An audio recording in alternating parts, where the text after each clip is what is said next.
Tally ERP 9 के इस अध्याय में हम सीखेंगे रिवर्सिंग जर्नल वाउचर का उपयोग करना। कई बार वर्ष के दौरान ऐसा होता है कि हम यह जानना चाहते हैं कि हमने अब तक क्या कमाया या क्या खोया। इसके लिए हम प्रॉफिट एंड लॉस अकाउंट की सहायता लेते हैं।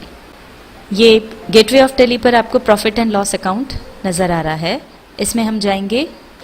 अब ये देखिए, यहाँ पर आपको 1 अप्रैल 2010 से 25 जनवरी 2011 तक का प्रॉफिट एंड लॉस अकाउंट नज़र आ रहा है। अब हम जो है वो 1 अप्रैल 2010 से पूरे जनवरी माह तक का प्रॉफिट एंड लॉस अकाउंट देखना चाहते हैं, तो 25 जनवरी की जगह इसको पीरियड हम चेंज करके 31 जनवरी कर लेंगे। F2 की प्रेस करेंगे और यहाँ पर डाल देंगे 31 जनवरी 2011। अब ये देखिए, यहाँ पर आप देख सकते हैं इसमें ओपनिंग स्टॉक क्या था, परचेस अकाउंट्स क्या है, ग्रॉस प्रॉफिट कितना हुआ, इनडायरेक्ट एक्सपेंसेस क्या हुए, वो आपको दिख रहा है। नेट प्रॉफिट जो हुआ है 1,90,106 रुपये 32 पैसे, वो भी आपको यहाँ पर नजर आ रहा है। अब यहाँ पर एक समस्या यह आती है कि कई खर्च ऐसे होते हैं जो हम भुगतान करने पर ही लिखते हैं, जैसे कि हम हर महीने तनख्वाह देते हैं, और यदि हमारी दुकान किराए की है तो हर महीने हम दुकान का किराया भी देते हैं, और ये जो है ये प्रायः हम माह समाप्त होने के 5-10 दिन बाद देते हैं, जबकि हम उस किराए की दुकान का उपयोग कर चुके हैं, उन कर्मचारियों का उपयोग कर चुके हैं जिनकी की तनख्वाह हमें देना बाकी है, और फिर उनकी एंट्री भी हम अगले महीने में ही करते हैं। इसलिए वो जो खर्चा है, मान लीजिए वो खर्चा जनवरी का है, तो वो हमको जनवरी में नहीं दिखाई देगा, चूंकि उसकी एंट्री फरवरी माह में होगी, इसलिए वो फरवरी में जुड़ेगा। पर अगर अब हम चाहते हैं कि हमको 31 जनवरी तक का प्रॉफिट दिखाई दे, तो ये जो हमको प्रॉफिट दिखाई दे रहा है इसमें अभी वो खर्चे जुड़े हुए नहीं हैं। उदाहरण के लिए हम ले लेते हैं सैलरी।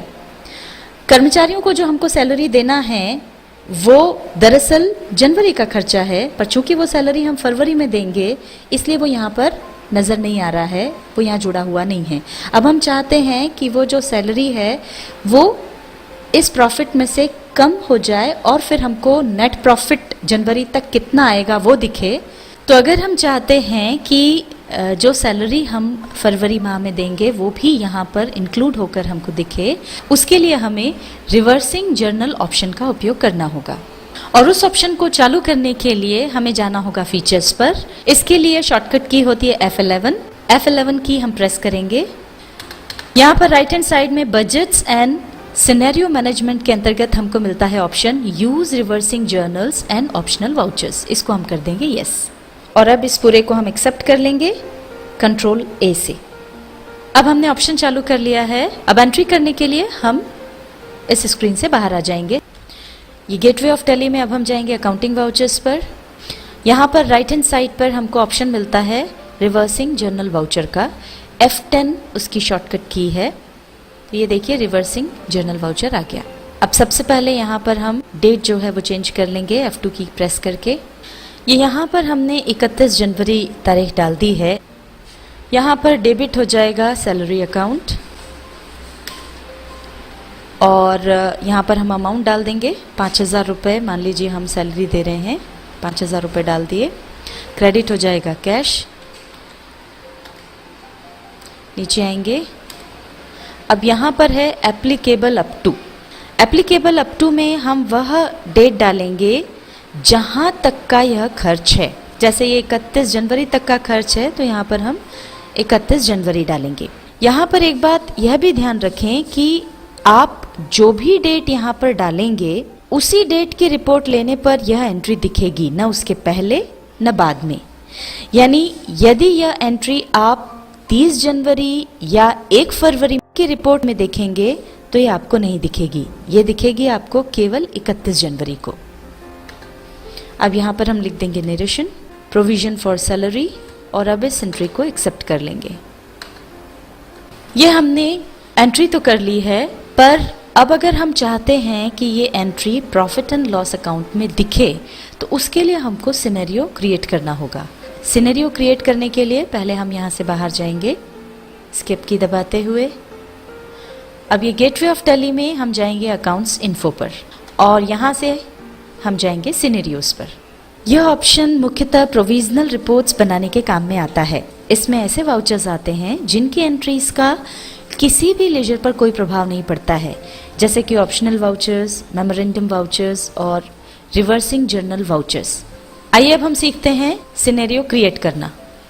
सिनेरियोज में हम क्रिएट पर जाएंगे। अब यहाँ पर हमको नेम देना होगा। यहाँ पर हम नाम दे देंगे प्रोविजन। आगे बढ़ेंगे। अगला जो है इंक्लूड एक्चुअल्स। इसका मतलब है कि अभी जैसा हमने आपको बताया कि जो प्रोविजनल एंट्रीज हैं, प्रोविजन एंट्री जो हम करते हैं उनका किसी भी लेजर पर कोई असर नहीं पड़ता है। ये एक्चुअल एंट्रीज नहीं है, मेन बुक में इनकी एंट्री नहीं होती है।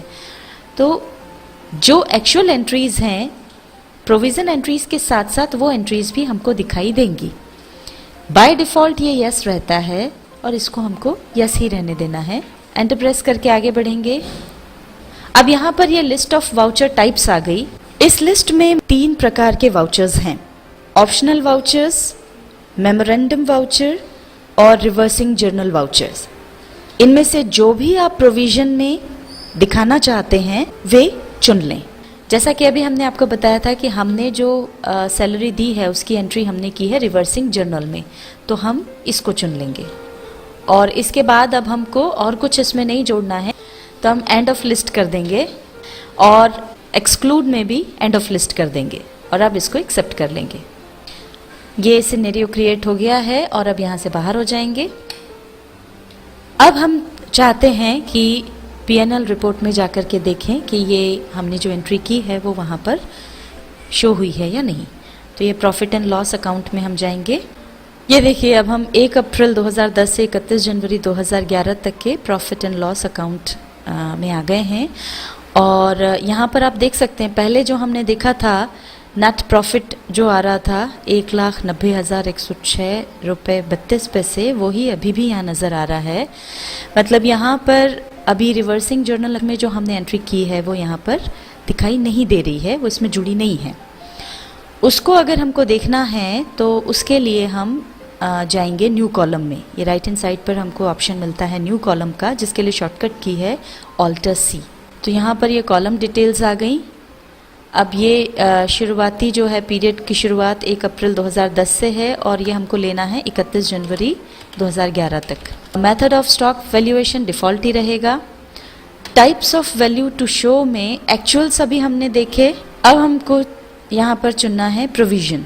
शो वेरिएंस को नो ही रहने देंगे, एंटर प्रेस करेंगे। तो अब ये देखिए यहाँ पर एक्चुअल्स हमको दिखाई दे रहा है और यहाँ पर प्रोविजन एंट्री दिखाई दे रही है। तो अब ये यहाँ पर देखिए वो 5,000 रुपये की जो हमने एंट्री की थी वो जुड़ गई है। तो यहाँ अब नेट प्रॉफिट हो गया है 1,85,106 रुपये 32 पैसे। मतलब ये इस अमाउंट में से 5,000 रुपये जो खर्चा हमने जोड़ा है प्रोविजन में वो कम होकर के हमको नेट प्रॉफिट नज़र आ रहा है।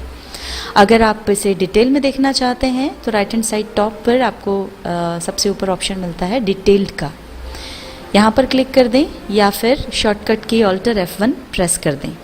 ये देखिए अब ये आप यहाँ पर डिटेल्ड इन्फॉर्मेशन देख सकते हैं। तो ये यहाँ पर देखिए सैलरी अकाउंट में एक्चुअल में ये 50,000 रुपये अभी हैं और प्रोविज़न में अभी जो हमने 5,000 रुपये जोड़े वो जुड़ करके ये 55,000 रुपये हो गया है। तो इस तरह से नेट प्रॉफिट में ये चेंज आ गया है। तो जिस तरह से अभी हमने रिवर्सिंग जर्नल वाउचर में ये सैलरी की एंट्री की, उसी तरह से आप इस वाउचर में और भी कोई आपके जो खर्चे हों जिनको कि आप प्रॉफिट एंड लॉस अकाउंट की रिपोर्ट में देखना चाहते हैं और जो अभी प्रोविजनल हैं, उनकी एंट्री इस रिवर्सिंग जर्नल वाउचर में करके और उसे देख सकते हैं। टैली ERP 9 के इस अध्याय में हमने सीखा रिवर्सिंग जर्नल वाउचर का उपयोग करना।